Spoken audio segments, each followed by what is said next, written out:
नमस्कार दोस्तों, मैं हूं doctor Nishant Bhargav, intervention radiologist, cofounder CVIC Indore. आज हम चर्चा करेंगे थायराइड नोड्यूल एब्लेशन के बारे में। थायराइड नोड्यूल एब्लेशन क्या है, ये इससे जुड़े कुछ फ्रीक्वेंटली आस्क्ड क्वेश्चंस, इनके बारे में आज चर्चा करेंगे। थायराइड नोड्यूल एब्लेशन एक सेफ, मिनिमली इन्वेसिव ट्रीटमेंट है जो कि थायराइड की गठान यानी कोल्ड नोड्यूल्स या फिर टॉक्सिक नोड्यूल्स यानी गोइटर के नोड्यूल्स को ट्रीट करने के लिए यूज़ किया जाता है। सबसे पहला सवाल उठता है कि नॉन सर्जिकल ट्रीटमेंट की तरफ क्यों जाया जाए। थायराइड सर्जरी के बाद गर्दन में एक स्कार आने की संभावना रहती है। थायराइड नोड्यूल एब्लेशन, जो कि रेडियो फ्रिक्वेंसी एब्लेशन या माइक्रोवेव एब्लेशन के द्वारा एक सुई के द्वारा किया जाने वाला ट्रीटमेंट है, यह एक स्कारलेस ट्रीटमेंट है। यहाँ पर सिर्फ एक छोटी सी सुई के द्वारा बड़ी बड़ी थायराइड की गठानों को जलाया जा सकता है, एब्लेट किया जा सकता है, जिसमें कि कोई भी स्कार, पोस्ट ऑप स्कार आने की संभावना नहीं रहती है। दूसरा सवाल यह उठता है कि क्या हमें थायराइड नोड्यूल एब्लेशन के बाद भी दवाइयाँ खानी पड़ेंगी। तो एक नॉर्मल थायराइड सर्जरी के बाद, जिसमें कि या तो आधा थायराइड यानी हेमीथायरॉयडेक्टमी कर दी जाती है या फिर पूरा थायराइड यानी टोटल थायरॉयडेक्टमी कर दी जाती है, यानी आधा या पूरा थायराइड निकाल दिया जाता है, उसके बाद आपको थायराइड हार्मोन रिप्लेस करने के लिए लाइफ लॉन्ग मेडिकेशंस लेना पड़ती हैं। बट एब्लेशन का एडवांटेज ये है कि इसमें नॉर्मल थायराइड टिश्यू को टच नहीं किया जाता है, सिर्फ थायराइड नोड्यूल यानी थायराइड की गठान को सुई के द्वारा जला दिया जाता है। इसका मतलब है कि नॉर्मल थायराइड टिश्यू प्रिजर्व किया जाता है, इसलिए एब्लेशन के बाद कोई भी मेडिकेशन लेने की आवश्यकता नहीं। अगला सवाल यह उठता है कि क्या मैं एक सूटेबल कैंडिडेट हूँ थायराइड नोड्यूल एब्लेशन के लिए। एक सूटेबल कैंडिडेट को पता करने के लिए कुछ ब्लड टेस्ट होते हैं, एक अल्ट्रासाउंड करके देखना होता है, और कई बार एक सुई जांच यानी fine needle aspiration cytology FNAC की जांच करके देखना पड़ता है। यह इसलिए ज़रूरी है पता करने के लिए कि आपका नोड्यूल कहीं कैंसर नोड्यूल तो नहीं है। थायराइड नोड्यूल एब्लेशन ट्रीटमेंट जो है ये बनाइंग नोड्यूल्स के लिए कारगर है, और अभी लेटेस्ट स्टडीज़ में देखा जा रहा है कि कुछ कैंसर जैसे कि primary papillary carcinoma of thyroid, इनमें कई स्टडीज़ में पाया गया है कि थायराइड नोड्यूल एब्लेशन कारगर है। थायराइड रेडियो फ्रिक्वेंसी एब्लेशन या माइक्रोवेव एब्लेशन, ये क्या है? ये एक सुई के द्वारा किया जाने वाला ट्रीटमेंट है, जहाँ की थायराइड नोड्यूल के अंदर एक सुई को डाला जाता है और उससे थायराइड नोड्यूल को माइक्रोवेव या रेडियो फ्रिक्वेंसी वेव्स के द्वारा जलाया जाता है।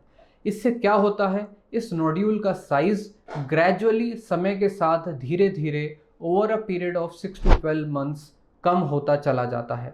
हम क्या एक्सपेक्ट कर सकते हैं थायराइड नोड्यूल एब्लेशन ट्रीटमेंट के बाद? एक मरीज़ यह एक्सपेक्ट कर सकता है कि 1 महीने में उनको नोड्यूल का साइज लगभग 30 से 35% कम हो जाएगा। इसके बाद 6 महीने से 1 साल में यह नोड्यूल का साइज धीरे धीरे कम होता चला जाएगा, और हो सकता है संभवतः कि 80% रिडक्शन मिल जाए with in 6 months to 12 months। मरीज़ यह सवाल लेकर आते हैं कि यह तो सर्जन ने हमें ऐसा बताया है कि यह तो एक एक्सपेरिमेंटल ट्रीटमेंट है और अर्ली स्टेजेस में यह ट्रीटमेंट है। तो मैं यह भ्रांतियों को टोटली अबॉलिश करना चाहूँगा। यह ट्रीटमेंट जो है डेवलप्ड कंट्रीज़ जैसे कि USA, UK, यूरोपियन कंट्रीज़ में कई सालों से किया जा रहा है। कई सारे रेंडमाइज कंट्रोल ट्रायल्स और मेटा एनालिसिस इस ट्रीटमेंट को पूरी तरह से स्टैब्लिश कर चुके हैं। अब ये एक प्राइमरी ट्रीटमेंट बन चुका है और सर्जरी जो है बैकफुट पर धीरे धीरे आती जा रही है। ऐसा डेवलप्ड कंट्रीज़ में हो चुका है। हमारे देश में चूँकि नॉलेज की कमी है, इस कारण से यह ट्रीटमेंट अभी फ्रंट फुट पर नहीं आ पाया है, बट सून इनफ कुछ सालों में आप देखेंगे कि थायराइड नोड्यूल एब्लेशन सर्जरी को ओवरटेक कर ले। थायराइड नोड्यूल एब्लेशन किस तरह से काम करता है? सबसे पहले मरीज़ हमारे पास आता है, उनको टेबल पर लिया जाता है, एक लोकल एनेस्थीसिया के द्वारा जिस एरिया में नीडल डालना है उस एरिया को नंब कर दिया जाता है। फिर अल्ट्रासाउंड गाइडेंस में इस नोड्यूल के अंदर एक नीडल से, जो कि एब्लेशन नीडल है, उससे प्रवेश किया जाता है। ये सारा प्रोसीजर जो है अल्ट्रासाउंड गाइडेंस में हो रहा है। इसका मतलब यह है कि इसमें कॉम्प्लिकेशन होने के चांस बहुत कम हैं, क्योंकि ये प्रोसीजर गाइडेड है, ना कि ब्लाइंड प्रोसीजर। जब ये नीडल थायराइड नोड्यूल के अंदर एंटर हो जाती है, तब अलग अलग एरियाज़ में इस नीडल को ले जाया जाता है और अलग अलग फ्रिक्वेंसी की एनर्जीज़ को डिलीवर किया जाता है, जिससे कि ये नोड्यूल धीरे धीरे से जल जाता है, गल जाता है। इस ट्रीटमेंट को करने में लगभग कितना टाइम लगता है?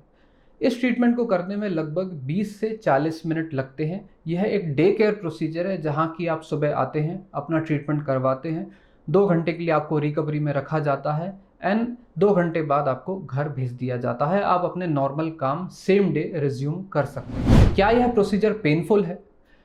किसी भी प्रोसीजर में मिनिमल पेन से लेकर नो पेन तक आप एक्सपेक्ट कर सकते हैं। सिर्फ लोकल एनेस्थीसिया का एक सुई का पेन आपको होगा, उसके बाद ये प्रोसीजर कम्प्लीटली पेन फ्री। मरीज प्रोसीजर के बाद अपने घर कब जा सकते हैं? तो 2 घंटे बाद कोई भी मरीज अपने घर को जा सकते हैं आफ्टर प्रोसीजर एंड अपने नॉर्मल काम रिज्यूम कर सकते हैं। आखिरी सवाल यह उठता है कि क्या मेरी गर्दन पर कोई निशान आएगा? तो थायराइड नोड्यूल एब्लेशन का यही एक एडवांटेज है कि एक scar free, suture free procedure है। इसमें ना तो गर्दन पर कोई निशान आएगा, ना ही मरीज को या उसके रिश्तेदारों को या किसी को पता चलेगा कि हमने कहाँ से हमारा एंट्री पॉइंट कहाँ था और एग्जिट पॉइंट कहाँ है। तो ये इस प्रोसीजर के एडवांटेजेस हैं। धन्यवाद।